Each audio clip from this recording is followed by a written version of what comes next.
ಸಾತ್ವಿಕ ಅಳುತ್ತಿರುವಂತಹ ಶಬ್ದವನ್ನ ಅಲ್ಲಿನ ಸಿಬ್ಬಂದಿ ಕೇಳಿದ್ದಾರೆ. ಅಂತಿಮ ಹಂತ ತಲುಪಿದೆ ಮಗುವಿನ ರಕ್ಷಣಾ ಕಾರ್ಯಾಚರಣೆ. ಕೊನೆಯ ಹಂತದ ಆಪರೇಷನ್. ಇನ್ನು ಕೆಲವೇ ಕ್ಷಣಗಳಲ್ಲಿ ಮಗುವನ್ನ ರಕ್ಷಣೆ ಮಾಡ್ತೇವೆ. ಕೊಳವೆ ಬಾವಿಗೆ ಸಮಾನಾಂತರವಾಗಿ ರಂಧ್ರ ಕೊರೆದಿದ್ದಾರೆ ಸಿಬ್ಬಂದಿ. ಅಂದ್ರೆ ಅದು ಸ್ವಲ್ಪ ಹಂತದ್ದು. ಮಗುವಿಗೆ ಆಕ್ಸಿಜನ್ ವ್ಯವಸ್ಥೆಯನ್ನು ಮಾಡಲಾಗಿದೆ. ನಿರಂತರವಾಗಿ ಆಮ್ಲಜನಕ ಪೂರೈಕೆ ಆಗ್ತಾ ಇದೆ. ನಿಗಾ ಇಡಲಾಗಿದೆ. ಕ್ಯಾಮ್ರಾ ಮೂಲಕ ಚಲನವಲನವನ್ನು ಗಮನಿಸ್ತಾ ಇದ್ದಾರೆ. ಆಕ್ಸಿಜನ್ ನಿರಂತರವಾಗಿ ಪೂರೈಕೆ ಆಗ್ತಾ ಇದೆ. ಇನ್ನೇನು ಕೆಲವೇ ಕ್ಷಣಗಳಲ್ಲಿ ಮಗುವನ್ನ ಮೇಲಕ್ಕೆ ತರಲಾಗುತ್ತೆ. ಮಗು ಸೇಫ್ ಆಗಿದೆ ಅನ್ನೋದು ಕೂಡ ಗೊತ್ತಾಗಿದೆ.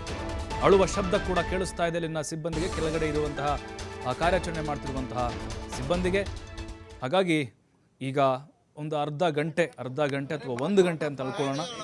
ಯಾಕಂದರೆ ಬಹಳ ಎಚ್ಚರಿಕೆಯಿಂದ ಈ ಒಂದು ಕಾರ್ಯಾಚರಣೆಯನ್ನು ಮಾಡಬೇಕಾಗಿದೆ. ನೋಡಿ, ಅಲ್ಲಿ ಅಗ್ನಿಶಾಮಕ ಸಿಬ್ಬಂದಿ SDRFನವರು ಆಕ್ಸಿಜನನ್ನು ನಿರಂತರವಾಗಿ ಪೂರೈಕೆ ಮಾಡ್ತಾ ಇದ್ದಾರೆ. ಅದು ಕೂಡ ಸವಾಲಿನ ಕೆಲಸವೇ. ಯಾಕಂದರೆ ನಿರಂತರವಾಗಿ ಪೂರೈಕೆ ಮಾಡಬೇಕಾಗುತ್ತೆ. ಸ್ವಲ್ಪ ಏನಾದರೂ ಏರುಪೇರಾದರೆ, ಸ್ಟಕ್ ಆಗಿಬಿಟ್ರೆ ಮಗುವಿನ ಉಸಿರಾಟದ ಮೇಲೆ ಅದು ತೊಂದರೆ ಆಗುವಂತಹ, ಪರಿಣಾಮ ಬೀರುವಂತಹ ಸಾಧ್ಯತೆಗಳು ಕೂಡ ಇರ್ತವೆ. ನೋಡಿ, ಮಣ್ಣು ಕುಸಿಯದ ಹಾಗೆ ನೋಡಿಕೊಳ್ಳಬೇಕು. ಸಣ್ಣ ಪುಟ್ಟ ಕಲ್ಲುಗಳು ಅಥವಾ ಕಲ್ಲಿನ ಚೂರುಗಳು ಮಗುವಿನ ಮೇಲೆ ಬೀಳದ ಹಾಗೆ ನೋಡಿಕೊಳ್ಬೇಕಾಗಿದೆ. ನೋಡಿ, ಮಗು ಒದ್ದಾಡ್ತಿರುವಂತಹ ದೃಶ್ಯ, ಕಾಲಿನ ಚಲನವಲನಗಳನ್ನು ನಾವು ನೋಡ್ತಾ ಇದ್ದೀವಿ. ಹಾಗಾಗಿನೇ ಇದು ಯಾವಾಗ ಈ ದೃಶ್ಯ ನೋಡೋಕೆ ಸಿಕ್ತೋ ಅಲ್ಲಿಗೆ ಕನ್ಫರ್ಮ್ ಆಯಿತು, ಸಾತ್ವಿಕ್ ಬದುಕುಳಿದಿದ್ದಾನೆ. ಆತ ಉಸಿರಾಡ್ತಾ ಇದ್ದಾನೆ, ಚಲನವಲನ ಇದೆ, ಸ್ವಲ್ಪ ನಿತ್ರಾಣಾಗಿದ್ದಾನೆ, ಅಳ್ತಾ ಇದ್ದಾನೆ ಸಾತ್ವಿಕ್. ಈಗ ಅದನ್ನೇ ಕೇಳ್ತಾ ಇದ್ರು, ನನ್ನ ಮಗ ಮೇಲಕ್ಕೆ ಬಂದರೆ ಸಾಕು ಅಷ್ಟೇ ಅಂಥೇಳಿ.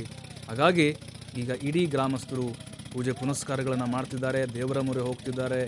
ಎಲ್ಲ ಕಡೆಗಳಲ್ಲೂ ಕೂಡ ಆ ಮಗುವಿನ ಬರುವಿಕೆಗಾಗಿ ಪ್ರಾರ್ಥನೆಯನ್ನು ಮಾಡ್ತಾ ಇದ್ದಾರೆ. ಕೊನೆ ಹಂತದ ಕಾರ್ಯಾಚರಣೆ ಇದು. ನೋಡಿ, ಆಕ್ಸಿಜನ್ ಕೆಳಗಡೆನೂ ಕೂಡ ಪೂರೈಕೆ ಮಾಡ್ತಿದ್ದಾರೆ. ನೋಡಿ, ಆ ಪೈಪ್ ಇದೆ ಅಲ್ವಾ, ಆ ಪೈಪ್ ಮೂಲಕ ಆಕ್ಸಿಜನ್. ನೋಡಿ, ಮೇಲಿಂದಲೂ ಕೂಡ ಒಂದು ಪೈಪು, ಕೆಳಗಡೆಯಿಂದಲೂ ಕೂಡ ಒಂದು ಪೈಪ್. ಅಂದರೆ ತಲೆ ಭಾಗದಿಂದಲೂ ಕೂಡ ಕ್ಯಾಮ್ರಾ ಬಿಟ್ಟಿದ್ದಾರೆ. ಆ ಭಾಗದಲ್ಲೂ ಕೂಡ ಕ್ಯಾಮ್ರಾ ಬಿಟ್ಟು ಅಲ್ಲಿ ಟಾರ್ಚನ್ನು ಹಿಡಿದು ಆ ದೃಶ್ಯವನ್ನು ಕೂಡ ಅವರು ಅಬ್ಸರ್ವ್ ಮಾಡ್ತಾ ಇದ್ದಾರೆ. ಮಗುವಿನ ಮುಖ ಹೇಗಿದೆ, ಮಗು ಮಲಗಿದೆಯಾ, ಅಂದರೆ ಅಳ್ತಾ ಇದೆ ಅಂತೆ.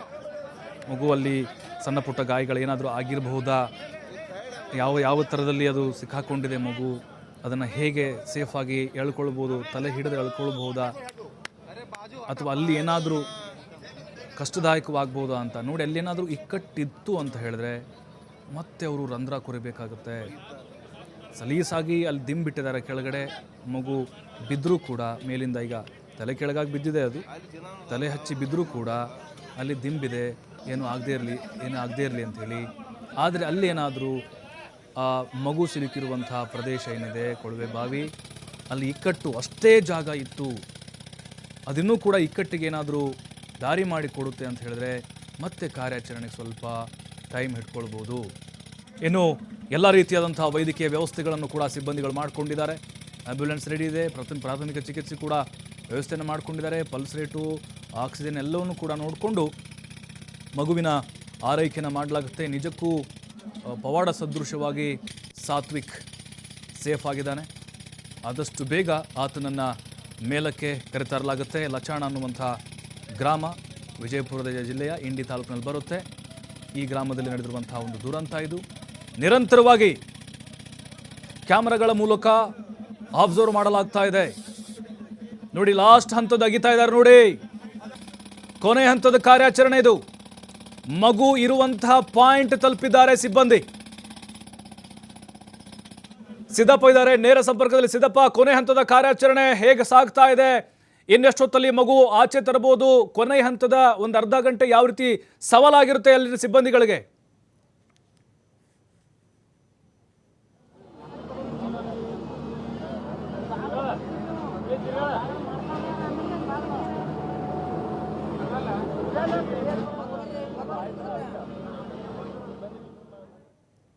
ಕೊಳವೆ ಬಾವಿಗೆ ಸಮಾನಾಂತರವಾಗಿ ಈಗ ಮತ್ತೆ ರಂಧ್ರವನ್ನು ಕೊರೆಯಲಾಗ್ತಾ ಇದೆ. ಮಗುವಿಗಂತೂ ಆಮ್ಲಜನಕ ನಿರಂತರವಾಗಿ ಪೂರೈಕೆ ಆಗ್ತಿದೆ. ಇದು ಇಂಪಾರ್ಟೆಂಟ್. ಆಮ್ಲಜನಕದ ಕೊರತೆ ಆಗದೇ ಇರೋ ಥರ ನೋಡ್ಕೊಳ್ಬೇಕು. ಅದು ನಿರಂತರವಾಗಿ 16 ಗಂಟೆಗಳಿಂದ ಸಾಗ್ತಾ ಇದೆ. ಕೆಲವೇ ಕ್ಷಣಗಳಲ್ಲಿ ಸಾತ್ವಿಕ್ ಮೇಲೆ ಕರ್ಕೊಂಡ್ಬರ್ತಾರೆ ನೋಡಿ. ಅದು ಈಗ ಹಿಟಾಚಿಯನ್ನು ಅಲ್ಲಿ ಇಳಿಸಿದಾರಲ್ವ, ಅದೇ ಉದ್ದೇಶದಿಂದ ಮಗುವನ್ನು ಅದರ ಮೂಲಕ ಮೇಲೆ ಕೆತ್ತುವಂಥ ಕೆಲಸ ಆಗುತ್ತೆ ನೋಡಿ. ಅಲ್ಲಿ ಆ ಕಡೆ ಈ ಕಡೆ ಸ್ವಲ್ಪ ಕಲ್ಲು ಬಂಡೆಗಳು ಅಡ್ಡ ಬಂದಿದ್ದರಿಂದಾಗಿ ಸ್ವಲ್ಪ ಕಾರ್ಯಾಚರಣೆಗೆ ವಿಳಂಬ ಆಗಲಿಕ್ಕೆ ಕಾರಣ ಆಯಿತು ನೋಡಿ. ತೆಗಿತಾ ಇದ್ದಾರೆ ನೋಡಿ, ಲಾಸ್ಟ್ ಹಂತದ್ದು ಸೌಂಡ್ ಕೇಳಿಸ್ತಾ ಇದೆ ನಮಗೆ, ಡ್ರಿಲ್ ಮಾಡ್ತಾ ಇರುವಂಥ ಸೌಂಡು.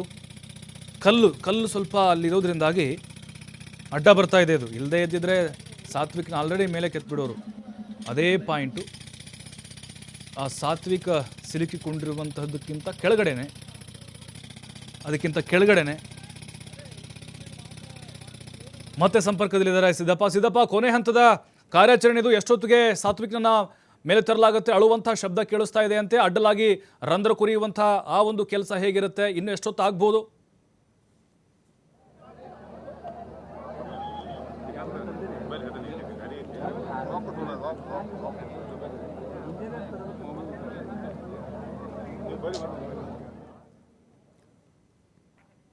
ಸಂಪರ್ಕ ಸಾಧ್ಯ ಆಗ್ತಾ ಇಲ್ಲ. ಮತ್ತೆ ಸಿದ್ದಪ್ಪ, ನಿಮ್ಮಿಂದ ಮಾಹಿತಿ ಪಡ್ಕೊಳ್ತೀವಿ ನಾವು. ಇಡೀ ಜನ ಅಲ್ಲಿ ಬಂದಿರುವಂಥವ್ರು ಕಾಯ್ತಾ ಇದ್ದಾರೆ ಸಾತ್ವಿಕ್ನ ಮುಖ ನೋಡಲಿಕ್ಕೆ. ಈಗ ಅಲ್ಲಿ ಕಾರ್ಯಾಚರಣೆ ಕೊನೆ ಹಂತಕ್ಕೆ ನಡೀತಾ ಇದೆ. ನಮಗನಿಸ್ತಾ ಇದೆ 11 ಗಂಟೆ ಒಳಗಡೆ ಸಾತ್ವಿಕ್ ನನ್ನ ಮೇಲಕ್ಕೆ ತರ್ತಾರೆ ಅಂತ. 11 ಗಂಟೆ ಒಳಗಡೆ ಈಗ ಅಡ್ಡಲಾಗಿ ರಂಧ್ರ ಕೊರೆಯೋದು ಮಾತ್ರ ಬಾಕಿ ಇದೆ. ಅಡ್ಡಲಾಗಿ 1 ಅಥವಾ 2 ನೋಡಿ, ಹಬ್ಬಬ್ಬ ಅಂದರೆ ಒಂದು 7 ರಿಂದ 8 ಇಂಚು ಅಷ್ಟು ಅಡ್ಡಲಾಗಿ ರಂಧ್ರವನ್ನು ಕೊರೆದು ಕೆಳಗಡೆ ದಿಂಬನ್ನು ಅಥವಾ ಮೆತ್ತನೆಯ ವಸ್ತುವನ್ನು ಇಟ್ಟು ಆತ ತಲೆಯನ್ನು ತಲೆ ಕೆಳಗೆ ಬಿದ್ದಿದ್ದಾನೆ, ಹಾಗೆ ಅದರ ಮೇಲೆ ಬೀಳಿಸಿ ಆತನ ಎತ್ತಿಕೊಂಡು ಬರಲಾಗುತ್ತೆ. ಅಲ್ಲಿವರೆಗೂ ಕೂಡ ನಿರಂತರವಾಗಿ ಆಕ್ಸಿಜನ್ ವ್ಯವಸ್ಥೆಯನ್ನು ಮಾಡಲಾಗಿದೆ. ಹಾಗಾಗಿನೇ ಈಗ ಈ ಕಾರ್ಯಾಚರಣೆ ಏನಿದೆ ಕೊನೆಯ ಅರ್ಧ ಗಂಟೆ ಇದು ಸವಾಲಿನ ಕೆಲಸವೇ ಸರಿ. ಯಾಕಂತಂದರೆ ಮಗುವಿನ ಮೇಲೆ ಆತ ಸಾತ್ವಿಕ ಹೊರಗಡೆ ಬರಬೇಕು ಅಂತ ಹೇಳಿ ಸಾಕಷ್ಟು ಲಚ್ಚಾನ ಗ್ರಾಮದಲ್ಲಿರುವಂಥ ಪ್ರತಿ ಮನೆಯಲ್ಲೂ ಕೂಡ ವಿಶೇಷ ಪೂಜೆಯನ್ನು ಕೂಡ ಮಾಡಲಾಗ್ತಾ ಇದೆ. ಅದೇ ರೀತಿಯಾಗಿ ಸಾತ್ವಿಕ್ ಅವರ ಕುಟುಂಬ ಕೂಡ ನಿನ್ನೆಯಿಂದ ಒಂದು ತೊಟ್ಟು ನೀರು ಕುಡಿದೆ. ಹಾಗೆ ತಮ್ಮ ಸಾತ್ವಿಕ್ಗೋಸ್ಕರ ಸಾಕಷ್ಟು ಕಾಯ್ತಾ ಇದ್ರು. ಈಗ ಅವರ ಅತ್ತೆ ಕೂಡ ನನ್ನೊಟ್ಟಿಗಿದ್ದಾರೆ, ಅವ್ರನ್ನೇ ಮಾತಾಡ್ತಾ ಹೋಗ್ತೀನಿ. ನಿನ್ನೆಯಿಂದ ಕೂಡ ಸಾತ್ವಿಕ್ ಆರಾಮಾಗಿ ಬರಬೇಕು ಅಂತ ಹೇಳಿ ಕಾಯ್ತಾ ಇದ್ರಿ, ಈಗ ಏನು ಅನಿಸ್ತಾ ಇದೆ? ಈಗ ವಾಪಸ್ ಬರ್ತಾನಂತ ಅನಿಸ್ತದೆ. ಆದರೆ ಎಲ್ಲರೂ ನಮಗೆ ಭರವಸೆ ಕೊಡ್ತಿದ್ದಾರೆ ಬರ್ತಾನಂತ. ಎಲ್ಲರಿಗಿಂತ ಭರವಸೆಗಿಂತ ಹೆಚ್ಚಾಗಿ ನಾವು ಶಿದ್ಲಿಂಗ್ ಮುತ್ತೇನ ಭಾಳ ನಂಬಿದ್ದೀವಿ. ಅವ್ರು ನಮ್ಮನ್ನು ಕೈ ಬಿಡಲ್ಲ ಅನ್ನೋ ಗ್ಯಾರಂಟಿ ನಮಗೆ. ಈಗ ನಿಮ್ಗೆ ಅಧಿಕಾರಿಗಳು ಇಲ್ಲಿ ಅಂದರೆ ಆಸ್ಪತ್ರೆಗೆ ಕರೆದೊಯ್ಯೋದಕ್ಕೆ ಎಲ್ಲ ವ್ಯವಸ್ಥೆಯನ್ನು ಮಾಡ್ಕೊಂಡಿದ್ದಾರೆ. ಈಗ ಇಲ್ಲಿಂದ ತಾಲೂಕು ಆಸ್ಪತ್ರೆಗೆ ಕರ್ಕೊಂಡು ಹೋಗ್ತಾರೆ. ಈಗ ಹೇಳಿದ್ರು ಕೆಳಗಡೆ ಮಗು ಅಳ್ತಾ ಇದೆ ಅನ್ನುವಂಥ ಮಾತನ್ನು ಹೇಳಿದ್ರು. ನಿಮಗೆ ಏನು ಅನಿಸ್ತಾ ಇದೆ? ಖುಷಿ ಆಗ್ತಾ ಇದೆ ಹೇಗೆ ಅಂತ? ಖುಷಿ ಆಗ್ತದೆ. ನಮ್ಮ ಮಗು ನಮ್ಗೆ ಸಿಗ್ತಾ ಇದೆ ಅಂದರೆ ತುಂಬ ಖುಷಿ ಆಗ್ತದೆ. ಈಗ ನನ್ನೊಟ್ಟಿಗೆ ಅವರ ತಂದೆ ಸತೀಶ್ ಅವರು ಕೂಡ ಇದ್ದಾರೆ, ಅವ್ರನ್ನೇ ಮಾತಾಡಿಸ್ತಾ ಹೋಗ್ತೀನಿ. ಸರ್, ನಿನ್ನೆ ಕೂಡ ತಾವು ಕೂಡ ಸಾಕಷ್ಟು ಗಾಬರಿ ಆಗಿದ್ರಿ. ಈಗ ಅಧಿಕಾರಿಗಳು ಹೇಳುವ ಮಾತ್ರ ಮಗು ಅಳ್ತಾ ಇದೆ, ಆಕ್ಟಿವ್ ಆಗಿದೆ ಅನ್ನುವಂಥ ಮಾತನ್ನು ಹೇಳ್ತಾ ಇದೆ. ನೀವೇನು ಹೇಳಕ್ಕೆ ಇಷ್ಟಪಡ್ತೀವಿ? ಸ್ವಲ್ಪ ಧೈರ್ಯ ಬಂದದ್ದು ಸರ್. ಎಲ್ಲರೂ ಜಿಲ್ಲಾಡಳಿತ ಎಲ್ಲ ಪ್ರಯತ್ನ ಮಾಡಿದ್ರು ಸರ್, ಹೊರಗಡೆ ಪ್ರಯತ್ನ ಮಾಡಿದ್ರು. ಮಗು ಸ್ವಲ್ಪ ಧೈರ್ಯ ಹೇಳಿದ್ರು ಸರ್. ನಿಜ ಪ್ರಭು, ಏನಂದ್ರೆ ಈಗ ಮಗು ಅಳ್ತಾ ಇರೋದ್ರಿಂದಾಗಿ ಸಾಕಷ್ಟು ಖುಷಿ ಆಗ್ತಾ ಇದೆ ಅನ್ನುವಂಥ ಮಾತನ್ನು ಕೂಡ ಹೇಳಿದ್ರು. ಈಗ ನಿರಂತರವಾಗಿ ಯಾವ ರೀತಿಯಾಗಿ ಕಾರ್ಯಾಚರಣೆ ಮಾಡ್ತಾ ಇದ್ದಾರೆ ಅನ್ನುವಂಥದ್ದು ನಾನು ನಿಮಗೆ ತೋರಿಸ್ತಾ ಹೋಗ್ತೀನಿ. ನೀವು ಸಹ ಗಮನಿಸಬಹುದಾಗಿದೆ. ಇದು ನಿರಂತರ 15 ತಾಸುಗಳವರೆಗೂ ಈಗ ಹೆಚ್ಚಿನ ಪ್ರಮಾಣದಲ್ಲಿ ಮಾಡ್ತಾ ಇರುವಂಥದ್ದು. ಅದು ಏನಂದ್ರೆ 3 ಇಟ್ಯಾಚ್ಗಳನ್ನು ಬಳಸ್ಕೊಂಡು ಕೆಲಸಗಳನ್ನು ಮಾಡ್ತಾ ಇದ್ದಾರೆ. ಈಗ ಏನು ಎಲ್ ಬ್ಯಾಂಡ್ನಲ್ಲಿ ಏನು ರಂಧ್ರವನ್ನು ಕೊರಿತಾ ಇದ್ರು, ಆ ಎಲ್ ಬ್ಯಾಂಡ್ ಕೊರಿತಾ ಇರುವಂಥ ರಂಧ್ರದಲ್ಲಿ ಏನಿದೆ ಈಗ ಒಂದು ಹೋಲನ್ನು ಹಾಕಿ ಕೆಳಗಡೆಯಿಂದ ಒಂದು CCTVಯನ್ನು ಕೂಡ ಕಳಿಸಲಾಗಿದೆ. ಇನ್ನು ಆ CCTV ಮುಖಾಂತರ ಈಗ ಮಾಹಿತಿ ಯಾವ ರೀತಿಯಾಗಿ ಪಡೆದುಕೊಂಡಿದ್ದಾರೆ ಅಂದರೆ ಮಗು ಅಳ್ತಾ ಇದೆ ಮತ್ತು ಮಗು ಅಲ್ಲಿ ಆಕ್ಟಿವ್ ಆಗಿದೆ ಅಂತ ಹೇಳಿ NDRF ಮತ್ತು SDRF ಮತ್ತು ಅಗ್ನಿಶಾಮಕ ಈ 3 ಕಡೆಯಿಂದ ಮಾಹಿತಿಯೆಲ್ಲ ಲಭ್ಯವಾಗಿರುವಂಥದ್ದು. ಇನ್ನಷ್ಟು ಸ್ವಲ್ಪ 21 ಅಡಿಯಾಗಿ ಕೆಳಗಡೆ ಏನು ತೆಗಿಲಾಗಿತ್ತು. ಇದು ಸಾಧ್ಯವಾಗದೇ ಇರೋದ್ರಾಗಿ ಇನ್ನೊಂದಿಷ್ಟು ಅಡಿ ಅಂದರೆ ಕೆಳಗಡೆ ಆಗಿದ್ರಿಂದಾಗಿ ಮತ್ತಷ್ಟು ಸ್ವಲ್ಪ ಕೆಲಸ ಮಾಡಬಹುದು ಅಂತ ಹೇಳಿ ಈಗ ಮತ್ತಷ್ಟು ಕಾರ್ಯಾಚರಣೆಗೆ ಮುಂದಾಗಿದೆ. ಮತ್ತು ಈಗ ಎಲ್ ಬ್ಯಾಂಡಲ್ಲಿ ಏನಿದೆ, ಎಲ್ ಬ್ಯಾಂಡಲ್ಲಿ ಆ ಮಗುವಿಗೆ ಏನು ಆ ಕೊಳವೆ ಬಾವಿ ಇತ್ತು, ಆ ಕೊಳವೆ ಬಾವಿಯಲ್ಲಿ ಇರಬೇಕಾಗಿರುವಂಥ ಸಂದರ್ಭದಲ್ಲಿ ಏನು ಆ ಕೊಳವೆ ಬಾವಿಗೆ ಒಂದು ರಂಧ್ರವನ್ನು ಕೂಡ ಹೊಡೆಯಲಾಗಿದೆ. ಅಲ್ಲಿ ಮಗು ಆಕ್ಟಿವ್ ಆಗಿದೆ ಅನ್ನುವಂಥದ್ದು ಕೂಡ ತಿಳಿದು ಬಂದಿದೆ. ಇಲ್ಲಿ ಸ್ಥಳೀಯರಿದ್ದಾರೆ, ಸ್ಥಳೀಯರನ್ನ ಮಾತಾಡ್ತಾ ಹೋಗೋಣ. ಸರ್, ನಿನ್ನೆ ಕೂಡ ಏನಂದ್ರೆ ಸತತವಾಗಿ 15 ತಾಸುಗಳಿಂದ ಕಾರ್ಯಾಚರಣೆ ಮಾಡ್ತಾ ಇದ್ದಾರೆ, ಏನು ಹೇಳಕ್ಕೆ ಇಷ್ಟಪಡ್ತೀರಿ? ನಾವು ಏನಾಗಿ ಬಂದಿದ್ದೀವಿ ಸರ್. ಈಗ ಮಗು ಹುಷಾರಾಗಿ ಬರಲಿ ಅಂತಾರೆ, ಹೆಂಗೆ? ಹುಷಾರೇ ಬರ್ಬೇಕಲ್ರಿ, ಹುಷಾರೇ ಬಂದಟ್ಟು ಒಳ್ಳೆಯದ್ರಿ.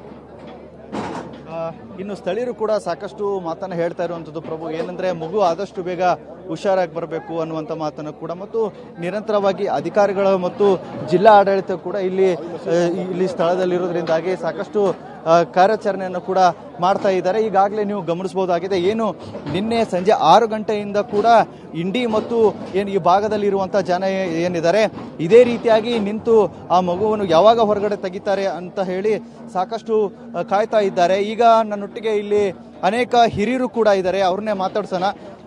ಅಜ್ಜರ್, ಇಲ್ಲಿ ನಿನ್ನೆಯಿಂದ ಏನು ಮಗು